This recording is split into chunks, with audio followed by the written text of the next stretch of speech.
Bismillahirrahmanirrahim. Assalamu alaikum. Welcome to Newsroom after a very long hiatus where we were doing long transmissions all day long. But now that things have more or less, let's put it that way, calmed down, where the Operation Bunyan Marsoos, the name given to the operation, has now officially ended.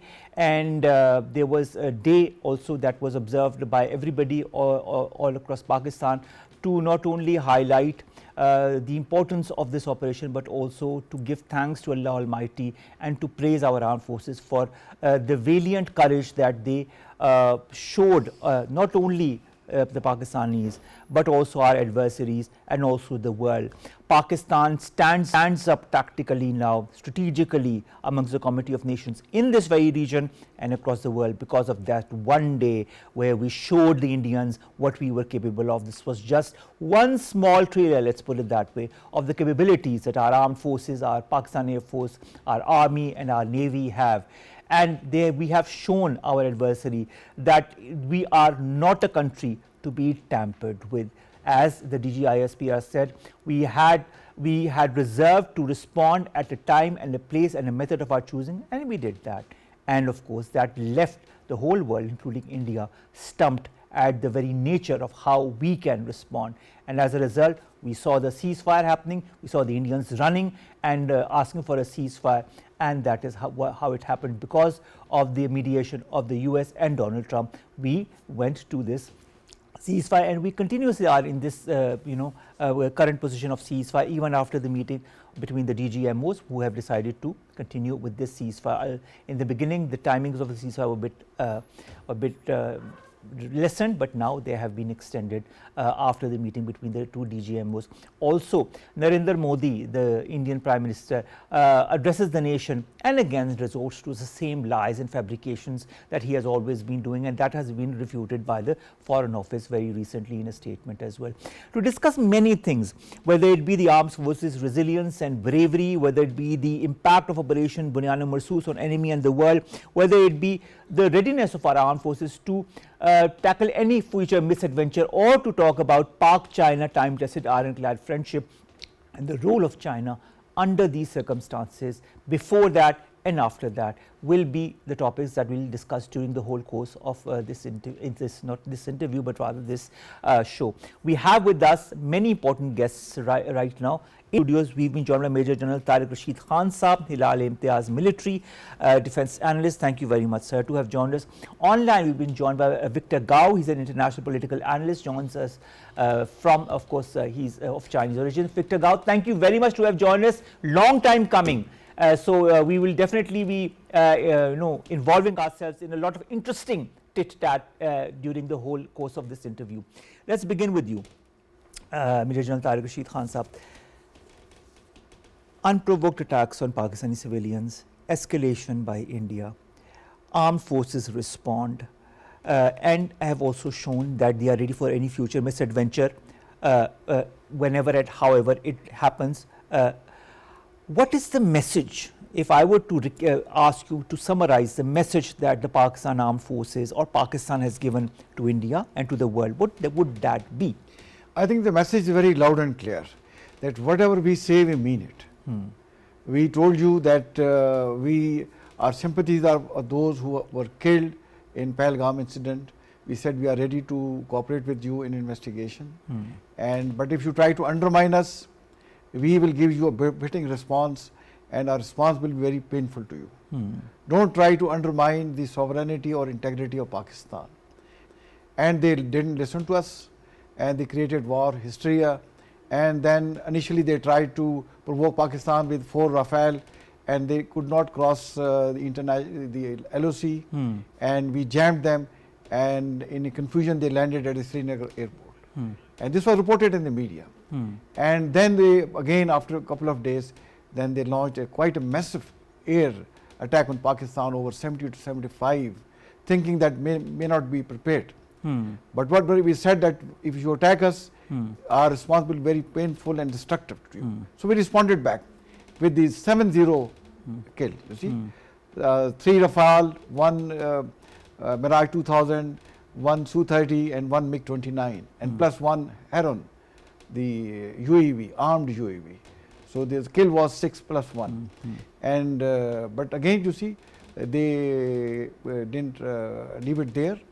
And this next day they started attacking with the UAVs, a swarm of UAVs to us, and then followed by all types of missiles. And see their capability, few missiles landed even in Afghanistan. So they were attacking on Pakistan, missiles were landing in Afghanistan. So that is the credibility and professionalism of that. But once the Pakistan response was unleashed onto them, they were totally quiet, and they were so confused, and I would certainly say demoralized with our response and firepower, that they abandoned their forward air bases and took their aircraft to the rear bases. And with impunity we destroyed them. And today there was a news in the media that the Prime Minister Modi is visiting Adampur, the air base, where we destroyed their S-400 site. This was a big jolt to them. We destroyed them. And I would really love to see if the Indian media shows footage of the Su-4, this missile system that was destroyed, and what Narendra Modi has to say as far as that is concerned. We'll talk about that in a bit more detail, but we've joined by Victor Zhai Gao, who is a Chinese lawyer, businessman and academic, who is the Vice President of the Beijing-based Center for China and Globalization. Victor Gao, thank you very much to have joined us. We had been trying to get hold of you, but of course circumstances sometimes evade us. How do you view the recent escalation with India, Victor Gao? What does it say about regional peace and stability? And how do you judge Pakistan's response from a Chinese perspective? Thank you very much for having me. Greetings from Dubai. I think the recent development shows several things. One is peace and stability need to be defended at any cost, and any attempt to resort to use of force, try to solve any particular problem, is not very constructive. Secondly, yes, indeed, there was this showdown between India and Pakistan initiated by India. And in this round of showdown, Pakistan demonstrated extreme forms of courage and wisdom and resourcefulness, and eventually actually defeated the Indian attempts. And I think there are several reasons. One is the heroism and the courage of the pilots and the soldiers and the officers of the armed forces of Pakistan. But equally importantly, the capabilities of the fighter planes by the Pakistani pilots outperformed any expectation. And I think their capabilities now became the household name in the world because they performed way beyond any expectation by shooting down quite a few very advanced planes on the Indian side. Now, my personal reading is that the Pakistani side has already made great achievement in what we call the synthesization and the coordination of space, air force, ground force, naval force, and the submarine, which I always call it's the merging of the 5 dimensions. Now, this is very important. It means that the planes themselves are still important, but you need to put them into this overall operating framework, whereby you actually draw everything. All the data will be synthesized and coordinated by space, air, ground, sea, and the submarine side. So that will be the fighting success going forward, not only for this round of showdown between India and Pakistan, but also for the future wars in any parts of the world. My personal observation is that I'm so happy that China has demonstrated it is fully committed to helping Pakistan to defend its legitimate interests in terms of sovereignty and territorial integrity. And China and Pakistan have proven through this round of fierce air show that we are true brothers and sisters, and no one should ever second guess China's commitment to helping Pakistan to defend its sovereignty and territorial integrity. Talking of Pakistan-China relations, Mr. Gao, you've described these relations as ironclad and have emphasized mutual support. In light of the recent Indian strikes on Pakistani territories that you've talked about as well, how does China interpret these actions, and also what implications are these going to have for regional stability? Well, I would say preserving peace and stability on the Indian subcontinent is of paramount importance. And mainly, both India and Pakistan have very large populations, and they all need to develop their economy to make sure that the people will enjoy the standards of the living ever being improved. And then war will actually destroy any prospect of improved living standards for the people. Now, the further thing is that India should not become a proxy of another superpower. And I'm very much concerned about the recent frequent exchanges between the high-level officials on the American side and the Indian side just before the outbreak of hostilities initiated by India against Pakistan. That means countries like India and Pakistan really need to use their own brain power to maintain peace and stability and make sure that they will conduct their relations in peace and diplomacy and dialogue. And if there are any problems, try your best to solve the problems in negotiations, rather than losing any patience to jump to the conclusion and use war as if that could help you to solve the problem. Now, I would say China and Pakistani cooperation involves the seamless integration of technologies of all kinds, and China will have no hesitation to share with Pakistani brothers and sisters the most advanced technologies at China's disposal. And China is really fast becoming one of the most important leading powers in the world in terms of the most advanced technologies, especially in the artificial intelligence side. That will make our brothers and sisters in Pakistan more assured that they will have the capabilities to deal with whatever adversities in the coming years and beyond. Mr. Gao, you have stated in previous interviews that China will not waver in defending Pakistan's sovereignty and core interests. You've highlighted a little aspect of that in your previous response as well. But in the larger context, looking at the current escalation and how India is a neighbor that cannot be trusted with its statements or its belligerent attitude and its warmongering and its jingoism, what forms could the support that China has already given to Pakistan many times, even recently, what forms could this further take to strengthen the relationship and also to strengthen Pakistan's stability and strategic positioning in the region?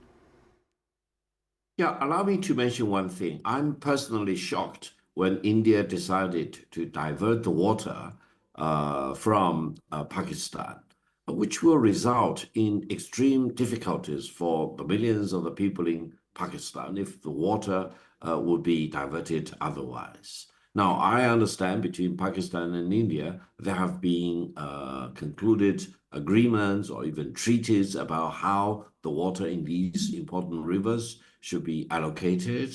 And if India would do this, regardless of its treaty obligations and international law obligations, I'm very much concerned, because I said in my interview on the Indian television that in terms of war, this may be considered as a war crime.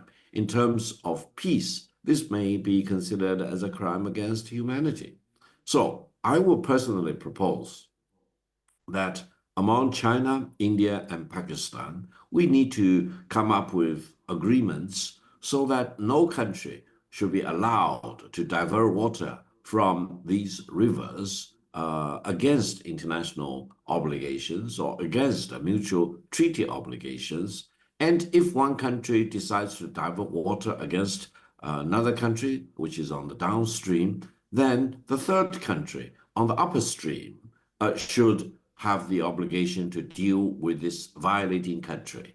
Now, this will probably make this treaty about the water allocation in the Indian subcontinent more reasonable and more predictable, because no one should be allowed to divert or deny the countries and the people in the downstream the benefit of using water in the upper stream. Most of these rivers originate in China's Tibetan region anyway. That's true. Mr. Gao, also you've also highlighted many a times the importance of the CPEC, the China-Pakistan Economic Corridor, as a symbol of deep strategic trust between the People's Republic of China and the Islamic Republic of Pakistan. Could the current hostilities affect the progress and security of CPEC projects? What kind of future are you seeing as far as CPEC and BRI is concerned? Well, my personal observation is that while China has been involved in BRI initiatives in more than 160 countries in the world, the whole CPEC projects combined together are the largest investment ever in the BRI system. Now, compared with other projects in historical terms, I would also be surprised if you can really find any other major infrastructure projects which can surpass the scale and the importance of the CPEC projects. So CPEC is really a liberating force for millions of the people in Pakistan, and it will really bring peace and stability and prosperity to different parts in Pakistan. Now, I'm personally very much concerned about some terrorist attacks against people involved in the projects of the CPEC. And I do hope China and Pakistan will work together, join hands together to make sure that safety will be absolutely provided and no loss of life will be allowed to happen. And then sufficient resources should be allocated to protect the safety and the security of the CPEC projects. I think India should also join the BRI projects. They claim that because some parts of the CPEC projects go through some part of Kashmir controlled by Pakistan, they think that's a violation against their interest. I hope India will have a larger historical perspective to look at all these CPEC projects. The more connectivity projects there will be in the Indian subcontinent, the greater benefits will be created for the benefits of the Pakistani people, but also for the Indian people at large. Mr. Gao, finally, you've mentioned previously also that any threat to Pakistan's legitimate interests is a serious matter for China. How does China plan to address potential threats to Pakistan's territorial integrity in all the international fora? Well, I truly believe from the Chinese perspective, Pakistan is a ironclad country as far as China is concerned. All the Pakistani people are brothers and sisters. Whenever I meet a Pakistani person, not only in Pakistan or in China or anywhere else in the world, we really feel the bond. We really consider each other as brothers and sisters. So I think China really will be fully prepared to help defend Pakistan's legitimate interest in terms of defending sovereignty and territorial integrity. There are several things China can really do. One is to help Pakistan to upgrade its industry because China is the largest manufacturing country in the world. China's manufacturing output is larger than US, EU, and Japan combined together. And this actually is the muscle and the bones of the Chinese economic development. I hope our Pakistani brothers and sisters can also go a big mile in terms of more advanced forms of industrialization and manufacturing. And then really we work together to complete all aspects of the CPEC to make sure that connectivity inside Pakistan will become much more reinforced. And that will not only provide jobs for millions of the people in Pakistan, but it will also make sure that in case of any military activities, the movements of the soldiers, the equipment, evacuation of the people, etc., will be much more upgraded, and security in itself will be much more reinforced. Thirdly, I think China is really one of the most advanced nations in satellite technologies, in drones, in artificial intelligence, and in both conventional as well as non-conventional weapons. And I think China and Pakistan should really work together in all aspects. We already jointly produce fighter planes, and the fighter plane always need to be further and further upgraded in terms of its electronics and the integration with AI going forward. And as I mentioned, this Yes, Victor Gao, as you have mentioned, I think Pakistan and China are going to go a long way forward as far as our cooperation and collaboration is concerned. Thank you very much. We're a bit short of time. Thank you very much, Victor Gao, to have joined us and to have given us so much of your output as far as the current situation is concerned from a Chinese perspective, of course. We have to go to a short break. We'll be right back.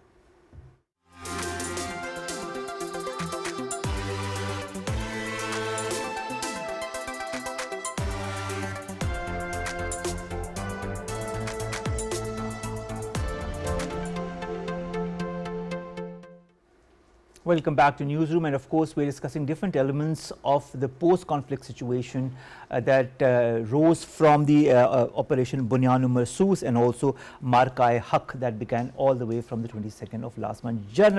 Major General Tariq Rashid Khan Sahab, who joins us so patiently and continues to join us.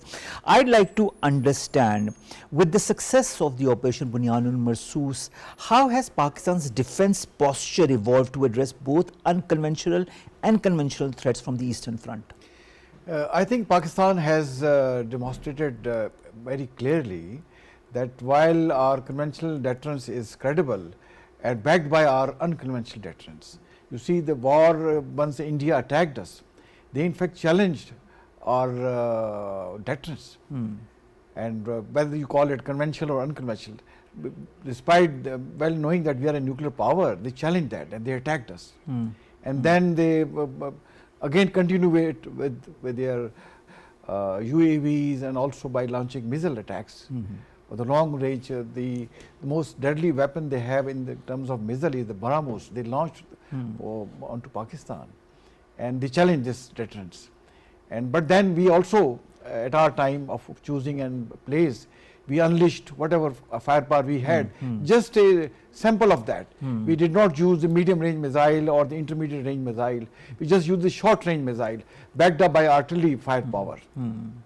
And then we challenged their nuclear deterrence. So that means both the nations have this capability to, for example, have a war which is confined in time frame. As you have seen, is that this war was just confined to a couple of days. In 3 days from 6 or 7 night, once they attacked us, and by 10th it was over. And once we attacked them, we attacked in the time of early hours of the day, and by late afternoon it was over. Just I think 10 to 12 hours it just lasted. So there is a space for war between India and Pakistan, I feel, but limited in time and scope. The both countries cannot afford to have a war which is prolonged, because I think if it prolongs from a little longer duration, I think they may invoke a nuclear response from one of the countries. All right. We've also been joined by Air Marshal Amir Masood Sahab. He's a senior analyst. Thank you very much to have joined us. First of all, sir, I have to say to you, congratulations to the Pakistan Air Force, because you've been such an important part of it as well. And I can say that we, myself included, all the Pakistanis had tears of joy when we saw how the Pakistan Air Force responded and how it gave us Pakistanis and our country the esteem that Pakistan deserved amongst the international community and Committee of Nations on how important Pakistan's tactical strength is in any area of conflict. How did, sir, the Pakistan Air Force multi-layered air defense systems and real-time missile tracking capabilities contribute to the overall success of the operation? Thank you very much. Bismillahirrahmanirrahim. I think Pakistan air defense over a period of time have evolved as a very potent and a very modern air defense system in the world. It has been modernized in the last couple of years a lot, and there had been a significant improvement in the integration of the air defense system. And the air defense system includes the aircraft with the BBR missiles, the surface launched missiles. We also have a potent radar system both on ground and in the air, And of course, we have command and control centers, which are very redundant, and a very solid and integrated network of all this, which makes a network centric combination of this complete web which we had. So this was one of the strengths which we demonstrated during this very conflict. And this is how most of the modern Air Force have evolved as far as their air defense systems are concerned. This integration, redundancy, and resilience is very important for any modern network so that they can take any hit, they can still function under degraded environments, and they can perform with lethal weapons which are beyond visual range. And this is what present air defense system comprises of Pakistan Air Force. And with this, you also improve the decision making. We also have integrated the artificial intelligence decision support tools so that we can quickly decide, our commanders can decide, our tactical commanders in the air can decide in a very dense environments, which we also observed during 6th and 7th night. And that is only possible once we're able to identify between the friend and foe very quickly, and we are able to shoot the enemy before he shoots. And it's basically a matter of seconds that you have to decide and do this thing before he shoots you. And exactly, I would say that is what has given us a superiority or the control of air on the 6th and 7th night, and we were able to shoot Rafales. And personally, I think the number of aircraft shot were more from the body language of the Indian leaders and the commanders during the press conference. It looked that was perhaps we have been able to shoot more number of jets, and that is essentially required in any modern day conflict. I would say that is where the Indians were not able to have common data link and a network environments. And similarly, the training has to be very done very strong on very strong footings, and it has to be on very realistic scenarios. And we have those tools available to us on ground also in the form of synthetic training tools, and we do it very vigorously. Along with that, I would say that the system alone doesn't help any air force to show its strength. The system has to be, having some sort of resilience. We were able to take hits. It's not that we have a very impregnable system. No air force in the world, no country in the world have a impregnable or impenetrable system in the world. Even the Israelis' Iron Dome could be penetrated, and we have seen that it was penetrated by many rockets and missiles. But the important thing is that whenever we are able to face any sort of degradation or any sort of hits by the enemy, we should still be able to function and our operational and Thank you very much, Marshal Amir Masood sir, have joined us and have given us your eminent point of view as far as Pakistan Air Force's capabilities is concerned, which has, of course, evidently been shown by the Pakistan Air Force by showing its superiority and its tactical and strategic presence in the region as well. General Saab, coming to you. The ISPR emphasizes Pakistan's real-time situational awareness and multi-domain operational capabilities. How do you assess the global implications of this technological demonstration? Pakistan has really showed a superiority in terms of integration and synchronizing these capability, starting from the space, coming to the air, and then land operations, going even to the sea and subsea. So it was a well synchronized response. Thank God the Indian Navy didn't come out of their ports. Had they come out, they had taken back their INS Vikrant back. Had they come out, probably we would have given them good thrashing. Maybe I think there were reports that we were able to log them at few occasions, but we left them. So it was a good display of the modern technology and using them effectively under the prevailing environment. All right, General Sahab, also how important is real-time intelligence, because this is the era of real-time intelligence and integrated tri-service jointness also that has been shown in Pakistan's case to ensure Pakistan's military readiness against potential future provocations. Have we made our mark? Have we shown the world? Yes, we have shown the world very clearly, and you see how the international media is responding. So inside the Indian, the critics are criticizing that you have told so much lies. No, we are not able to defend what you have been saying it to us. And international media present in the India, they are refuting their Indians' claim. But the international media, the CNN, the BBC, the GW, the Daily Telegraph, the Washington Post, they are full of praise of Pakistan's response against India. And see the response and the jubilation from the Middle East, the all Muslim countries. Pakistan is the first Muslim country which have stood against a bigger aggressor, and they have given them just, I think, humiliation of their lifetime, or they are calling it the humiliation of a century.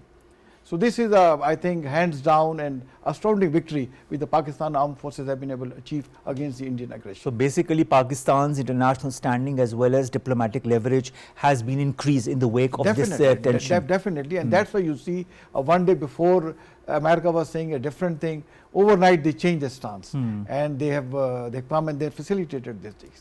And you know, this is a unipolar world. True. And we need to get engaged with the US very intimately. So we should be thankful to, in my personal opinion, we should be thankful to, as our Prime Minister said, to President Trump for facilitating this deal and also promising that no, the Kashmir issue has to be resolved. So if the Kashmir issue gets resolved, this must have stumped the Indians, to be very frank.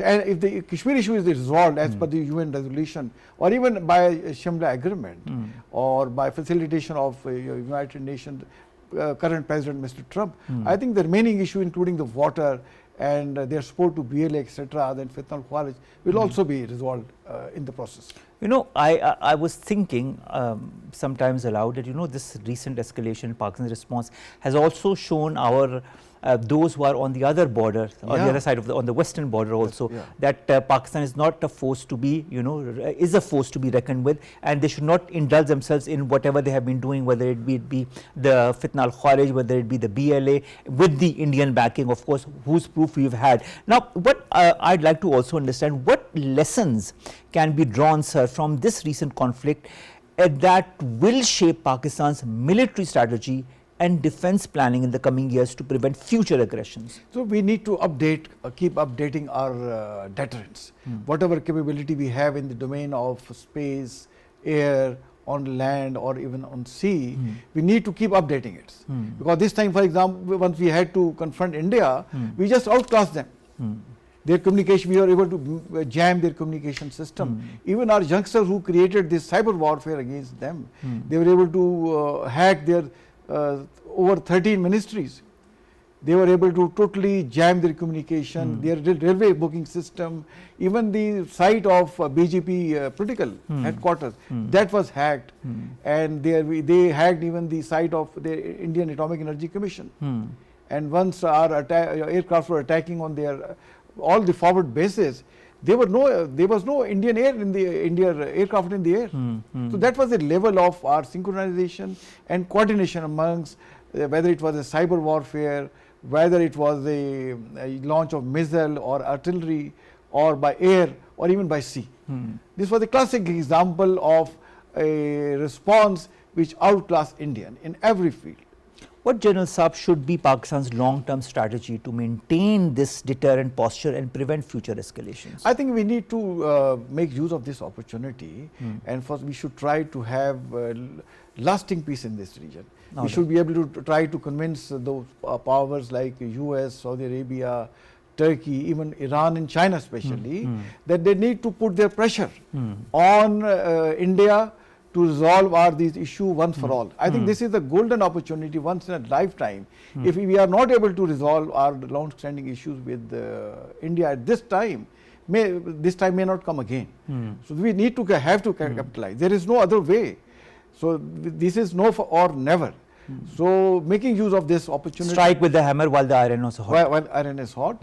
And we need to capitalize on this situation which the military has created. No, it's a job of our mediators at political leadership, backed up by our military command, and I'm quite positive that if we play our card correctly, with dedication, keeping the interest of Pakistan only in our view, we should be able to broker a deal which ensure the lasting peace in this region. Also, my next question has two different angles to it. Firstly, how do you think the successful execution of the operation impacted India's military confidence? Because we saw that in the press conference that they had, the 2 or 3 press conferences that they've had, we saw it in their posture, in the way of answering questions as well.